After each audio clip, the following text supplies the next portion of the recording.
अस्सलाम वालेकुम। तो आज हमने बनाया था अंगूरी रसमलाई। ये मेरे बेटे का बहुत ही फेवरेट है। उसके फरमाइश पे ही मैंने ये अंगूरी रसमलाई बनाया, तो सोचा चलें आप लोग को भी शेयर कर दें। तो ये बहुत ही बेहतरीन एकदम सोंधी सोंधी सी अंगूरी रसमलाई, चलिए इसे बनाना शुरू करते हैं। तो इसके लिए यहाँ पे हमने 1.5 लीटर पहले दूध ले लिया है। इसे 1.5 लीटर से हम बना रहे हैं। अब इसे फाड़ने के लिए हमने यहाँ पे 2 चम्मच विनेगर ले लिया है। तो जितना विनेगर लेंगे, यानी 2 चम्मच हमने यहाँ पे विनेगर ले लिया है, तो 2 चम्मच ही पानी लेंगे, दोनों बराबर लेंगे और बराबर इसको पहले मिक्स कर लेंगे जब तक यहाँ पे यानी दूध में उबाल आ रहा है। तो हाई फ्लेम करके पहले दूध को उबाल लेंगे। तो दूध में जब उबाल आ जाएगा तो हम यहाँ पे फिर गैस को ऑफ़ कर देंगे। गैस को ऑफ़ करके फ़ौरन इसमें यानी विनेगर नहीं डालेंगे, फ़ौरन नहीं यानी फाड़ेंगे। 2-3 मिनट के लिए पहले छोड़ देंगे थोड़ा सा, यानी फ़ौरन करेंगे तो फिर इसका पनीर अच्छा नहीं हार्ड हो जाता है। लेकिन हम 2-3 मिनट के लिए पहले इसको छोड़ देंगे। उसके बाद इसको हम विनेगर डाल के थोड़ा थोड़ा पहले इसका हम छेना निकाल लेंगे। इससे एकदम सॉफ्ट छेना बनता है। अब बहुत अच्छा से फट भी जाएगा और बहुत यानी सॉफ्ट छेना बन करके तैयार होगा। तो यहाँ पे विनेगर डाल करके हमने पहले इसे यानी फाड़ लिया है। तो देखिए पानी और यानी ये पनीर दोनों अलग हो चुका है। तो इस तरह से हमने अलग कर दिया है। अब इसे हमें छानना है। तो एक बर्तन हमने लिया है, उसमें इस तरह से छन्नी डाल देंगे और डाल करके सभी पानी को इसमें निकाल लेंगे, यानी छेने को हम इसमें छान देंगे। पहले छानने के बाद अब इसको हम ये पहले इस पानी का यूज़ आप आटा सानने में कर सकते हैं, सब्ज़ी में या फिर कढ़ी बनाने में भी यूज़ इसका कर सकते हैं। अब छेने को हमें धो लेना है। तो बस नॉर्मल पानी लें और उसमें ऊपर से डालते हुए इसको अच्छी तरह से धो लें, ताकि जो विनेगर का टेस्ट यानी हल्का फुल्का खट्टापन रहेगा वो इससे निकल जाएगा। अब एक सूती कपड़ा ले लें और कोई भी साफ सा किचन का ले लें या सूती दुपट्टा साफ़ हो आपके घर का, तो उसे ले लें और ले करके उसमें डाल दें। डाल करके इसका पानी थोड़ा थोड़ा यानी इस तरह से दबाते हुए निचोड़ लें। तो इस तरह से हम पहले निचोड़ लेंगे इसका पानी और निचोड़ करके इसे बांध देंगे। अब बांध करके बस 10 से 12 मिनट के लिए इसे लटका दें, इससे ज़्यादा नहीं, क्योंकि बहुत ज़्यादा ड्राई हो जाने पे फिर यानी रसमलाई अच्छा नहीं बनेगा छेना इसका। और इसके पानी का आप यूज़ इसका आटा सानने में कर सकते हैं। तो जब तक हमने वहाँ पे उसे 10 से 12 मिनट के लिए लटका के छोड़ दिया है, तो इसका हम रसमलाई के लिए दूध तैयार कर लेते हैं। तो यहाँ पे 1 लीटर हमने दूध लिया है। दूध में पहले हाई फ्लेम पे इसे उबाल आने देंगे। तो उबाल जब आ जाएगा तो यहाँ पे आधे कप हमने चीनी डाला है और 2 से 3 यानी हरी इलायची को खोल करके डाल दे रहे हैं। थोड़ा सा फूड कलर डाल रहे हैं, एकदम मार्केट जैसा लुक आने के लिए। आपके पास केसर है तो केसर का भी इस्तेमाल कर सकते हैं। अब इसे लो फ्लेम करके हम 10 मिनट के लिए बस इसे दूध को और पकाएंगे, इससे ज़्यादा नहीं, क्योंकि रसमलाई का यानी दूध पतला ही रहता है। अब जो हमने ये डाला था छोटी इलायची, इसका खुशबू अच्छे से मतलब दूध में उतर चुका है। तो अब निकाल देंगे। यहाँ पे ड्राई फ्रूट्स में काजू और बादाम थोड़ा सा काट करके डाल रहे हैं। ये ज़रूरी नहीं है, आप डाल भी सकते हैं या फिर आप छोड़ भी सकते हैं। बस टोटल 10 से 12 मिनट यहाँ पे दूध को हम लो फ्लेम पे पका लेंगे, इससे ज़्यादा नहीं। बस हो यहाँ पे यानी पक चुका है। तो अब गैस को ऑफ करके इसे छोड़ देंगे ठंडा, यानी तैयार हो गया ये दूध हमारा। अब यहाँ पे 10 से 12 मिनट हो गया है।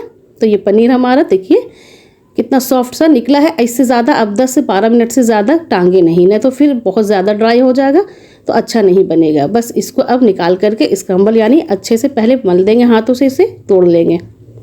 तो इस तरह से पहले इसे हम अच्छे से तरह से तोड़ लेंगे और तोड़ने के बाद इसको हमें मसलना है। तो 10 से 12 मिनट को तो अच्छे से इस तरह से तलहत्ती आप यानी इस तरह से आपको मसलना पड़ेगा, तभी इसका सॉफ्ट होगा। जो भी दानेदार मतलब रहेगा वो एकदम चिकना, यानी इसको आपको चिकना करना है। तो 10 से 12 मिनट तो इसमें लग ही जाता है। तो 10 से 12 मिनट तक अच्छे से इसी तरह से आपको घिसना पड़ेगा और सॉफ्ट सा पनीर को तैयार कर लेना है। तो देखिए एकदम सॉफ्ट एकदम यानी बन गया है, तभी आपका यानी अच्छा सा छेना तैयार होगा। तो इसी तरह से रगड़ेंगे 10 से 12 मिनट तक। बस यहाँ पे सॉफ्ट सा हमारा पनीर हो चुका है एकदम। देखिए कितना अच्छा चिकना सा तैयार हुआ है।